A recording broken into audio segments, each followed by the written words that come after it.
In the history of philosophy, few works have sparked as much discussion as Gilbert Ryle's The Concept of Mind.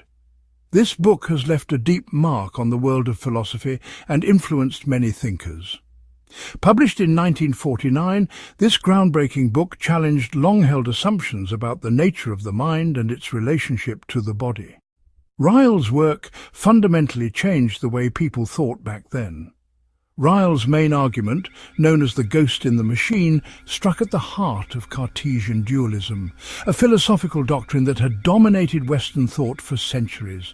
This metaphor emphasized that the mind is not a separate entity from the body. Ryle's critique of dualism and his proposal of a behaviorist alternative sent shockwaves through the philosophical community. This new perspective caused many philosophers to rethink their approach. His ideas continue to resonate today, shaping our understanding of consciousness, behavior, and the enduring mystery of the mind. Ryle's views still hold a significant place in modern philosophical discussions. This essay delves into the depths of Ryle's thought, exploring his critique of Cartesian dualism, the ghost in the machine metaphor, and the implications of his work for understanding the human mind. Ryle's ideas raise new questions about the nature of the mind. Ryle's work is especially relevant in an age grappling with the implications of artificial intelligence and the nature of consciousness. In this context, Ryle's views can also be related to modern technological developments. As we examine his arguments, we will uncover the profound insights he offers about the human condition.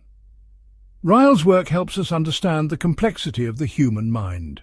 His work reminds us that the mind, rather than being an independent entity, is intricately intertwined with our actions, reactions, and interactions with the world around us. This perspective allows us to re-evaluate the role of the mind in our daily lives. To fully understand the importance of Ryle's criticism, we first need to understand the philosophical background he was writing in. This background helps us understand the origins and influence of Descartes' ideas.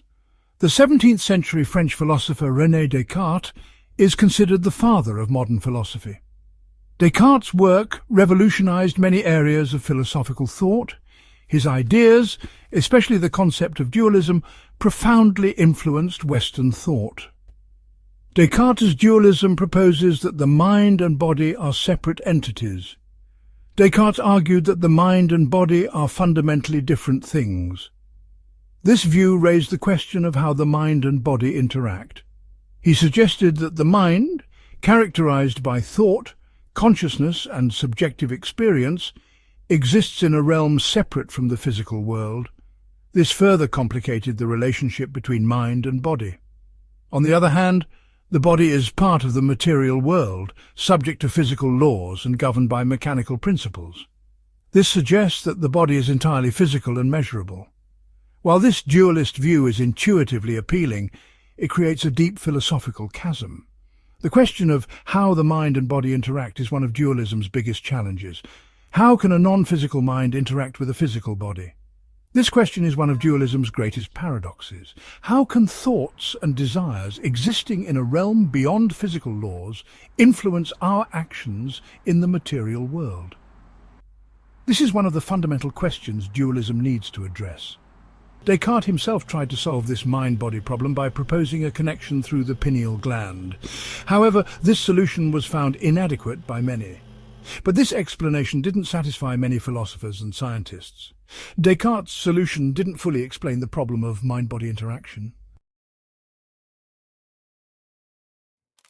The 20th century British philosopher Gilbert Ryle dared to challenge this Cartesian way of thinking. Ryle argued that the whole idea of dualism is based on a simple mistake, what he called a category mistake. According to Ryle, Descartes mistakenly puts the mind and body in the same logical category, as if they were two separate things that could exist on their own. This is what Ryle calls a category mistake. To explain this, Ryle uses the example of a visitor to Oxford University.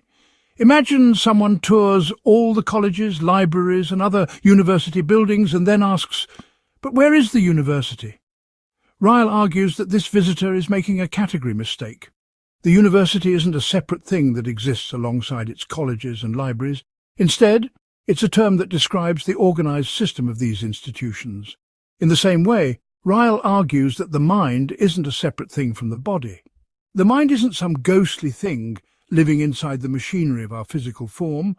Instead, the mind is a concept that refers to a set of behavioral tendencies, capacities and dispositions. To talk about the mind is to talk about how a person behaves, reacts and interacts with the world. Ryle's view gives us a new way of understanding the relationship between mind and body. The mind isn't some abstract thing, but a reflection of our actual behaviors and reactions. This understanding shows us that the mind and body aren't separate, but complementary parts of a whole. It's not some ghostly thing living inside the machinery of our physical form. The mind is a reflection of our behaviors and reactions. Instead, the mind is a concept that refers to a set of behavioral tendencies, capacities and dispositions. To talk about the mind is to talk about how a person behaves, reacts and interacts with the world. To talk about the mind is to talk about how a person behaves, reacts and interacts with the world. This is one of the cornerstones of Ryle's philosophy. Ryle's metaphor of the ghost in the machine, while striking, requires careful examination to avoid misinterpretations. Ryle isn't saying that the mind doesn't exist. Rather, he objects to a certain understanding of the mind that sees it as a separate, ghostly entity, pulling the levers of our physical being. The ghost represents the Cartesian notion of a non-physical mind, a detached observer of our physical actions. The machine represents the body seen as a purely physical entity, devoid of inherent mental properties. By characterizing this view as the ghost in the machine, Ryle highlights its absurdity. Ryle argues that the mind isn't something extra added to the body. It's not a separate entity lurking in the shadows of our physical form. Instead, it's an emergent property of the complex interactions between our brain, our body, and our environment. Okay, now let's look at the mind with a fresh perspective. As you can see, the mind isn't just a passive observer of the world, it's an active participant. It shapes our reality as much as it perceives it. This idea challenges traditional views, but it's crucial for understanding the human experience. By accepting the mind's active role, we can better understand the complexity of our thoughts, feelings and behaviors. So let's keep this in mind as we continue our exploration. When we look at how mental states and observable actions relate to each other, we find a fascinating interaction. Mental states, like beliefs and desires, are often reflected in our actions. For example, if someone believes it's going to rain, they might take an umbrella when they leave the house.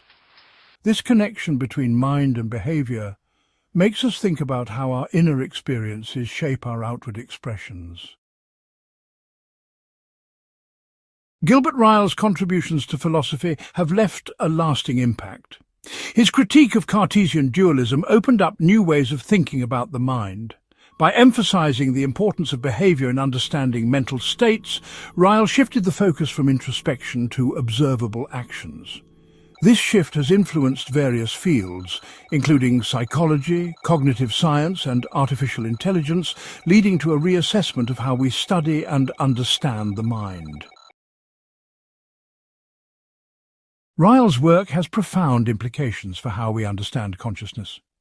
By rejecting the idea of a separate mental realm, Ryle encourages us to view consciousness as a set of actions and tendencies. This perspective suggests that consciousness isn't some mysterious hidden entity, but rather something that can be observed and analyzed through behavior. It challenges us to rethink what it means to be conscious and how we can scientifically study this phenomenon.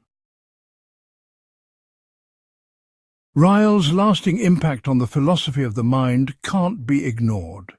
His ideas continue to resonate, inspiring new generations of philosophers to question and explore the nature of the mind. By dismantling the idea of the ghost in the machine, Ryle opened up possibilities for more grounded and practical approaches to understanding mental stuff. His legacy lives on, reminding us of the importance of questioning assumptions and seeking clarity in our pursuit of knowledge.